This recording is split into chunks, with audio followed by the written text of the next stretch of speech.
మేజర్‌గా మనం ఏ ట్రిప్‌కి పోయినా గానీ, మనకు వచ్చే ప్రాబ్లమ్ ఫైనాన్షియల్‌గా గదా! అందులో మనకు చాలా లూప్ హోల్స్ తెలవక మనం చాలా అమౌంట్ గూడా లాస్ అయితా ఉంటాం. రీసెంట్‌గా నేను మా ఫ్యామిలీ కలిసి వైజాగ్ అరకు ట్రిప్‌కి పోయొచ్చినాము. మీరు గూడా వైజాగ్ అరకు ట్రిప్‌కెళ్తే మేజర్‌గా ఏ ఏ ప్లేసులలో అమౌంట్‌ని సేవ్ చేసుకోగలరో మీకు ఈజీగా అర్థమైతది. Hi guys! I am Srikant Allamla. ఇదే నా ఫస్ట్ వ్లాగ్. హోప్ మీకు ఈ ఆడియో అండ్ వీడియో క్లియర్‌గా ఉండాలనుకుంటున్నాను. Let's start our video. ఎవరమైనా గానీ మనం Vizag and Araku at a time ట్రిప్‌కు వెళ్తే బెటర్ ఉంటదని రెండు ప్లేసెస్‌ని కవర్ చేసేటట్టుగా మనం ట్రిప్ ప్లాన్ చేసుకుంటాం గదా! సో, వైజాగ్‌లో మేజర్‌గా అమౌంట్ ఎక్కడ ఖర్చయిద్దంటే, మనము రూమ్స్ గానీ ప్రీ బుకింగ్ చేసుకోలేదంటే, అక్కడ మనము 200-300 ఎక్కువ పే చేయాల్సొస్తది ఫ్యామిలీతోనెళ్తే. ఆర్ మనం గానీ మన ఓన్లీ సింగిల్‌గా వెళ్తే మాత్రం, మనం షేరింగ్ రూమ్స్ గూడా తీసుకోవచ్చు అక్కడ. 200-300 ఉంటాయి అంతే 24 అవర్స్‌కి. అండ్ అక్కడ మనము మేజర్‌గా ఆటో వాళ్ళని నమ్మి రూమ్‌ని గాని అడిగినామనుకోండి, అక్కడ వాళ్ళు మనకి వాళ్ళ కమిషన్ వచ్చే రూమ్‌ల దగ్గరికి తీసుకెళ్తారు. అక్కడ అక్కడ గూడా మనకు అమౌంట్ ఎక్కువ ఖర్చయిద్ది. సో, మాకు గూడా అదే సిచ్యువేషన్ ఎదురైంది. మనం ముందే ఏం చేయాలంటే, ఇక్కడనే రూమ్ బుక్ చేసుకొని ఎళ్ళాలి. అండ్ యూట్యూబ్‌లలో ప్రమోషన్ చేసేవాళ్ళు కూడా జెన్యూన్‌గానే ఉంటారు. వాళ్ళ సబ్‌స్క్రైబర్స్‌ని అట్లనే వాళ్ళ గూగుల్ రివ్యూస్‌ని చూసి వెళ్ళినా గానీ ఏం ఇబ్బందుండదు. మనం వెళ్ళేది మన తెలుగు స్టేట్‌లోనే కాబట్టి, మనకు లాంగ్వేజ్ ఇబ్బంది గూడా ఎక్కువ ఉండదు కాబట్టి, మనకు ఈ ఏజెంట్ గైడెన్స్ ఇలాంటివి ఏం మాట్లాడుకోవాల్సిన అవసరం లేదు. మనం హ్యాపీగా ఓన్‌గానే తిరిగి రావచ్చు. అండ్ వైజాగ్‌లో సింగిల్‌గా వెళ్తే మాత్రం one day bus pass RTC తీసుకుంటే గూడా బాగుంటది. దానివల్ల కొద్దిగా అమౌంట్ సేవ్ అయిద్ది. ఫ్యామిలీతోనెళ్తే మాత్రం బసెస్ అంత రికమెండెడ్ ఏం గాదు. కొంచెం ఇబ్బందిగానే ఉంటది. సో, షేరింగ్ ఆటోస్‌లో ట్రావెల్ చేయడం బెస్ట్. అండ్ మనం బుక్ చేసుకునే రూమ్ గూడా వచ్చేసి సిటీ మధ్యలో ఉందనుకోండి, ఫుడ్‌కి కాస్ట్ చాలా తక్కువైపోతది. అదే బీచ్ ఏరియాలలో లేదంటే ఔట్‌స్కర్ట్స్‌లో తీసుకుంటే అక్కడ టూరిస్ట్‌లని టార్గెట్ చేసి ప్రైసెస్ ఎక్కువనే ఉంటాయి.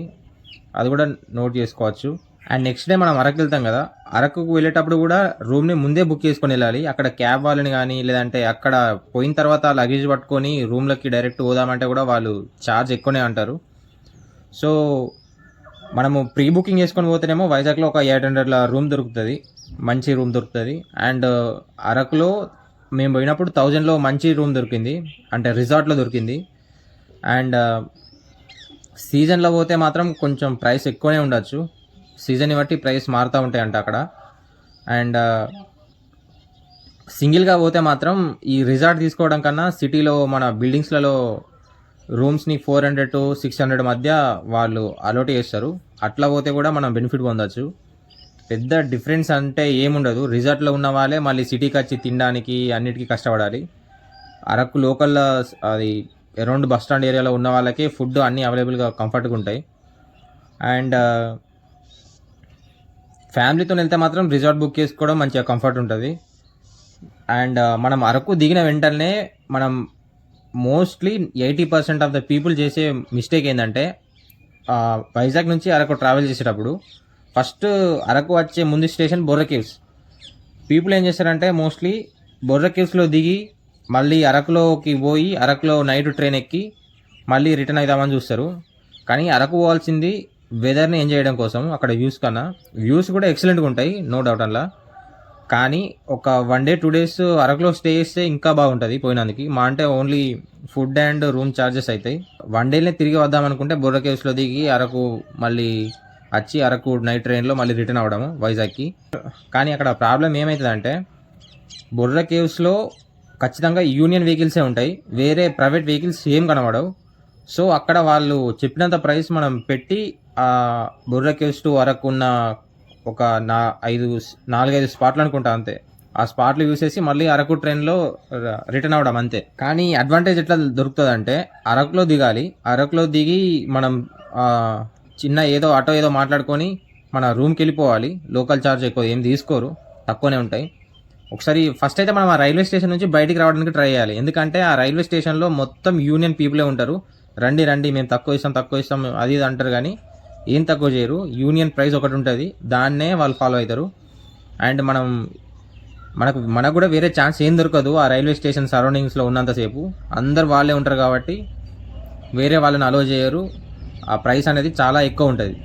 అడ్వాంటేజ్ ఎట్లా దొరుకుతదంటే, మనం ఆ రోజు తిరుగుదాం అనుకున్నా, లేదంటే నెక్స్ట్ డే తిరుగుదాం అనుకున్నా, ఆ రోజు కూడా తిరిగి మళ్ళీ అరకులో డ్రాప్ చేసే వాళ్ళు కూడా ఉంటారు. మన దగ్గర అమౌంట్ చాలా తక్కువ ఉంది అనుకుంటే కూడా 1500 తీసుకొని 2 రోజులు తిప్పే ఆటోలు కూడా దొరుకుతాయి. అట్లా కంఫర్ట్ అయితే తిరగచ్చు. లేదంటే బయటకు వచ్చి క్యాబ్స్తో మాట్లాడుకున్నా కానీ 4000, 4500 ఈ రేట్లలో కూడా మనం క్యాబ్ని బుక్ చేసుకోవచ్చు. రైల్వే స్టేషన్లో బుకింగ్ చేసుకుంటే ఎట్లుంటుందంటే 6000, 5000 అట్లా అడుగుతారు క్యాబ్కి. అండ్ మేము పోయినప్పుడు మేము బుక్ చేసుకుంది 7 సీటర్ కారు. దానికి 4500 ఛార్జ్ చేసిండ్రు. మేము ఇక్కడున్నప్పుడే అన్నీ బుక్ చేసుకున్నాం. రూమ్స్ కానీ, అక్కడ అరకులో తిరగడానికి వెహికల్ కానీ అన్నీ యూట్యూబ్లలో సెర్చ్ చేసుకుంటా, అక్కడిక్కడ చూసుకుంటా బుక్ చేసుకున్నాము. మేము పెట్టిన అమౌంట్ కూడా అంతేం కాదు, ఓకే రీజనబుల్ అమౌంటే.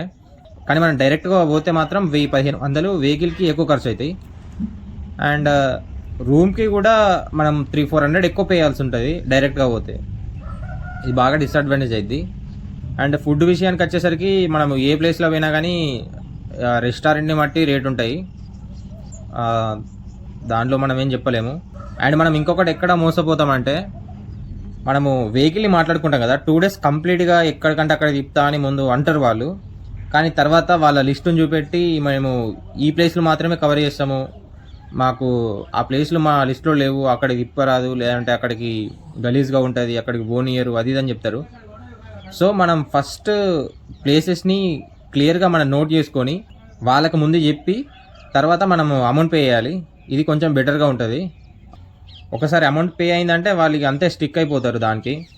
వాళ్ళు తిప్పే డిస్టెన్స్ ఎంత ఉంటుందంటే, అరకు రైల్వే స్టేషన్ నుంచి వాళ్ళు తిప్పే సరౌండింగ్ ఏరియా మొత్తం లొకేషన్స్ అన్నీ దగ్గరలోనే ఉంటాయి.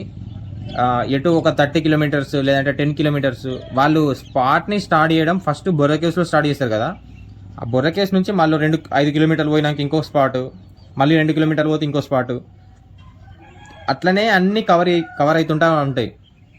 వాళ్ళ మెనూలో అన్నీ అట్లా ఫిక్స్ అయి ఉంటాయి. కొన్ని డైవర్ట్ ఉన్న ప్లేసెస్ని వాళ్ళు లిస్ట్లో ఉంచుకోరు. సో మనం పోవాలనుకుంటే మాత్రం ముందే మాట్లాడుకోవాలి. మార్నింగ్ వ్యూ పాయింట్కి వెళ్ళాలన్నా కానీ మళ్ళీ ఎక్స్ట్రా అమౌంట్ అడుగుతారు. దానికి కూడా మనం ముందే ప్రిపేర్ అయ్యి వాళ్ళకి ముందే చెప్పాలన్నమాట. ఫ్రాడ్ చేయడం అంటూ అట్లా ఏం కనవలేదు నాకైతే, అంతా బాగుంటుంది. వాళ్ళు మంచి రెస్పెక్ట్ఫుల్గా ఉంటారు. అండ్ మన ట్రిప్కి వైజాగ్ అండ్ అరకు చూజ్ చేసుకుంటే బెస్ట్ ఏంటంటే, మనకు ఏజెంట్ అవసరం లేకుండా సింగిల్గా వెళ్తే ఒక 5000 బడ్జెట్లో మంచిగా తిరిగి రావచ్చు.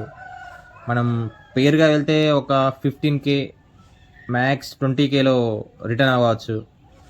అండ్ వ్యూస్ మాత్రం ఎక్సలెంట్గా ఉంటాయి అరకులో. సీజన్లో పోతే మాత్రం చాలా అంటే చాలా బాగుంటాయి. వాటర్ ఫాల్స్ అవి మస్తు ఎంజాయ్ చేయవచ్చు.